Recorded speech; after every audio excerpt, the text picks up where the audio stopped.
Hi guys, so today I'm going to be presenting on auditory impairments.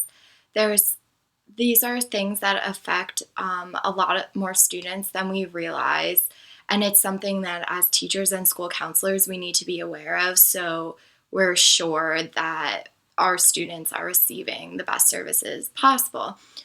So, an auditory impairment is an impairment in hearing, whether permanent or fluctuating, that adversely affects a child's educational performance but is not included under the definition of deafness. So, there's a difference between auditory impairment and deafness. Deafness is a hearing impairment that is so severe that the child is impaired in processing linguistic information through hearing with or without amplification. So the main difference is hearing is measured mostly in decibels. So an auditory impairment is hearing loss below 90 decibels, and deafness is hearing loss above 90 decibels. And these impairments can affect the ability to hear intensity, which is loudness, which is what is measured in decibels, and pitch, which is the frequency, which is measured in hertz, or both. So the defining features of someone that has an auditory impairment is, at first, it can be hard to distinguish because you can't see hearing loss. You just see the way it affects a person. And it's often characterized by severity, type, and the age of onset.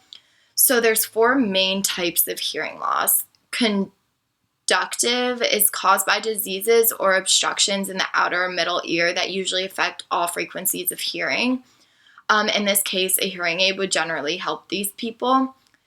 Sensorineural results from damage to the inner ear, and it can range from mild to profound and often affects certain frequencies more than others. Those who suffer from this kind of hearing loss hear distorted sounds even with the hearing aid, so that doesn't necessarily help them. Mixed is when the hearing loss occurs in both the inner and outer or middle ear. Central results from damage to the central nervous system, and hereditary, if parents are deaf, they can pass that on to their child, or their child actually has an increased chance of being deaf, but that does not necessarily mean that their child is going to be deaf. So for children, mild hearing loss is considered to be between 20 and 40 decibels. Moderate hearing loss is between 41 and 54 decibels. Moderately severe is between 55 and 70 decibels. Severe is between 71 and 90 decibels, and profound is 91 decibels or higher. And then if someone is completely deaf, they have no ability to hear anything at all. The incidence of deaf individuals, is that about 20% of Americans, or 48 million people, report some degree of hearing loss. So this ranges from a minor hearing impairment to being completely deaf. And about 2 to 3 of every 1,000 children are hard of hearing, which I abbreviate HOH in my presentation, or deaf. 60% of people with hearing loss are either in the workforce in educational settings, and about 30 school children per every 1,000 have hearing loss. So this is something that we probably will experience being in the educational setting. So for deaf and hard of hearing students, educational challenges stem largely around communication, and some specific examples of challenges they may face are taking notes while listening to lectures, participating in classroom discussions, watching educational videos in class, presenting oral reports, speech and language development and understanding, attentiveness in the classroom, social relationships and interaction with their peers, and academic achievement. Because their hearing is impaired, it greatly affects their communication. So it's important to understand how the hearing impairment affects a child's communication and which methods of communication they utilize based on their hearing loss. So, depending on the severity of their hearing loss, they can communicate in many different ways. For someone that has more severe hearing loss, they're probably going to know ASL, which is American Sign Language. This is the primary language for those who are deaf, and it consists of a combination of hand movements and positions to express thoughts and phrases. And that's what I used in the beginning of my presentation when I was introducing myself. Students might also use fingerspelling, which is a method of manual communication where they use their hand to actually spell out the letters of the alphabet in order to form words. Some students will be able to lip read, and it's a difficult skill. It's only used by about 10% of people with hearing impairments. And even if a person doesn't lip read, if they suffer from a hearing impairment, being able to see the speaker's mouth provides helpful visual cues for them. So that's something important to keep in mind when you're around a student who is suffering from an auditory impairment. Written communication. So this is a simple way to communicate with someone who is deaf or hard of hearing. However, if their primary language is sign language, it's important to take into consideration that there are differences within the language, and that's their primary language. So they may not be able to fully understand your English. And finally, oral communication. Some auditorily impaired individuals have had extensive speech therapy and can speak and interact as if they were a normal person. So I talked about American Sign Language a little bit, and this is most often used in students that are completely deaf, but those who do have hearing impairments can learn this language. This is important to take into consideration because sign language is not English. It may use a lot of the same vocabulary, but to ASL speakers, English is their second language, and there's no written form of ASL. So it's not equivalent to English. It's a visual spatial language, and it has its own syntax and grammatical structure.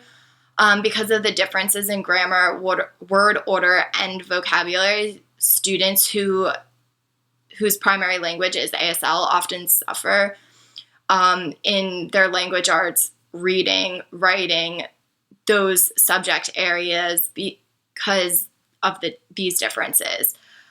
Many adult ASL users are fluent in written English, but the average reading and writing level of an adult ASL user is between the 3rd and the 5th grade. So that just kind of shows you how different it is.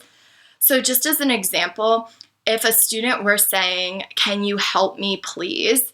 in ASL, the order of the signs would be "please help me, can you?" So it's kind of confusing to a student who learned the signs in that order. So that is another consideration. So some strategies to provide support and assistance. Obviously, early interventions are ideal because the earlier students with auditory impairments are exposed to oral, which is speech, lip reading, and use of a hearing aid or anything that might be able to assist them, and manual sign language communication, the better they'll adjust to a regular classroom environment, and the better they'll adjust socially with their peers, with teachers. They'll just be able to communicate more effectively. We can also use hearing aids, cochlear implants, FM wireless systems in the classroom to amplify the sounds. If a student is completely deaf and only speaks ASL, or they're more comfortable speaking ASL, they can have an interpreter. We should also offer them preferential seating in the classroom, which aids in their ability to lip read. It might also be helpful to have a designated note taker for the student, or have notes provided from the teacher for the student on the lesson so that they can focus solely on listening to the teacher and their peers and comprehending what is being taught, as opposed to worrying about reading the teacher's lips. The teacher can also increase the amount of visual learning used in the classroom. It's also important to have the teacher tap the student or give them a visual cue before someone in the classroom starts talking to ensure that they're paying attention. Because if they can't hear what's going on, they may not realize that someone is starting to talk if they had been previously working independently. Teachers also need to use captions when showing movies, video clips, or films. Assistive technology, which can be implemented in the classroom, provides text to speech.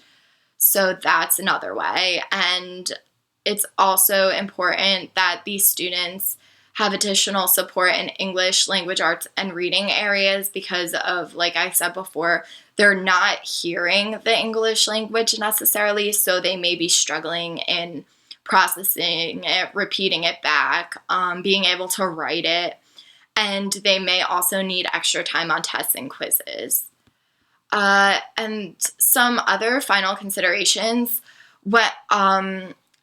It's important to think about when a deaf or hard of hearing child is born to hearing parents, how the parents communicate with the child and how the child communicates with the parents, because a lot of times, if they're not effectively communicating with the parents, they may not be able to effectively communicate with their teachers, with everyone else working in the school.